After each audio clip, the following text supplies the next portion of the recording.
And if this unit is not dismantled, we'll be giving the name of the building and the full names of that officer and his cousin in this administration. And these people are not answerable to the Inspector General of Police. Your guess is as good as mine as to who is the commander of that unit. Let me emphasize that killing our children will not quell the anger of the Kenyan people. People are very angry with this administration. Abducting young people is not a solution. You must address the cause of the disquiet, of the discontent. Why are people aggrieved with this administration? That must be dealt with. Abducting these children and killing them is not a solution. And I must remind my friend and brother, Dr. William Ruto,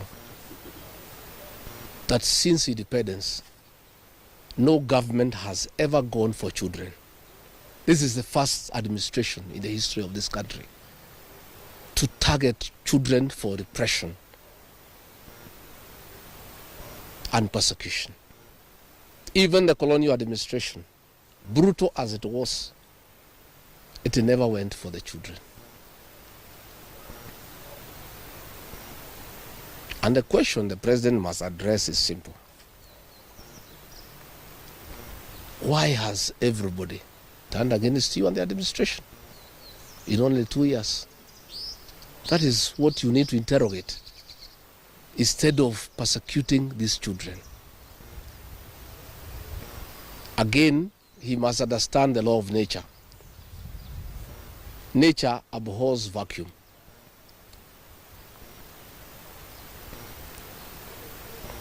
When you swallow the opposition and there is nobody to hold you to account, when you capture parliament and other institutions of oversight, since nature abhors vacuum, other formations will emerge to oversight you and hold you to account. And that is how the church has come up to hold the government to account. And that is how these young Kenyans have come out to hold the government to account.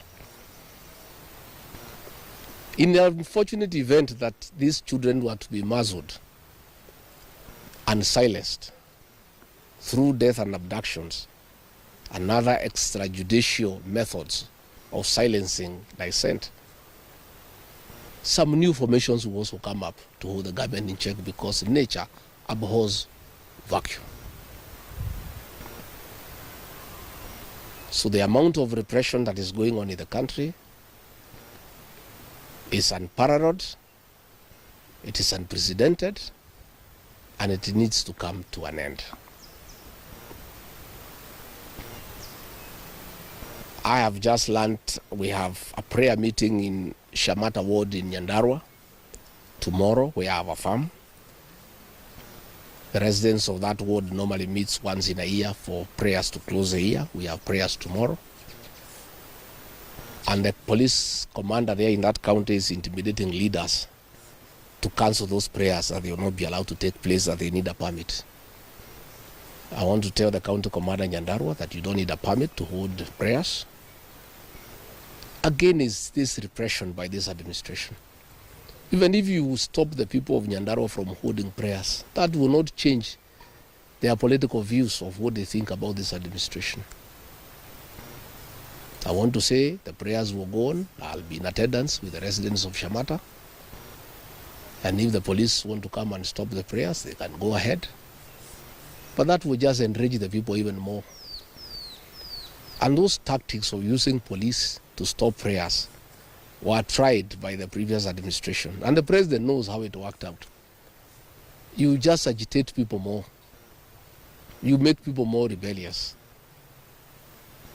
There is no need for police to interfere with people's rights of expression, of association, and the freedom of worship.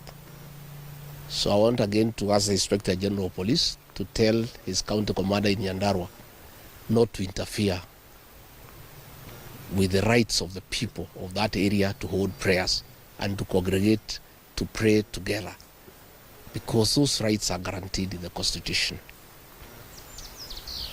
And this is not the way to deal with dissent and discontent. Let the government take time to find out why people are unhappy. Why are people so discontented with this administration? But try to stop people from meeting, from congregating will not solve any problem. It will just magnify an already bad situation. And I can tell them it will not work. It's an exercise in futility. So good people, I just wanted to make those remarks about abductions, and I can answer one or two questions if there is.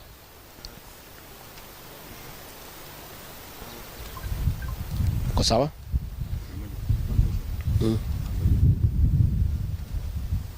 Recently, we witnessed the handshake between former president previously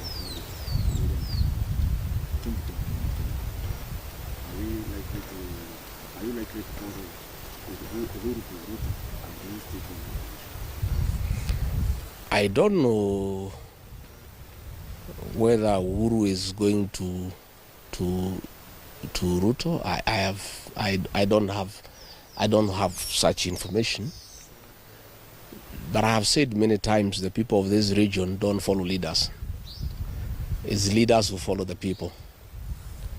I don't follow anybody myself. I only follow the people. I have said I have very extensive consultations with the people of this region so that we decide what is our political destiny. That consultation is ongoing. It's going on. It's very extensive. It's very thorough.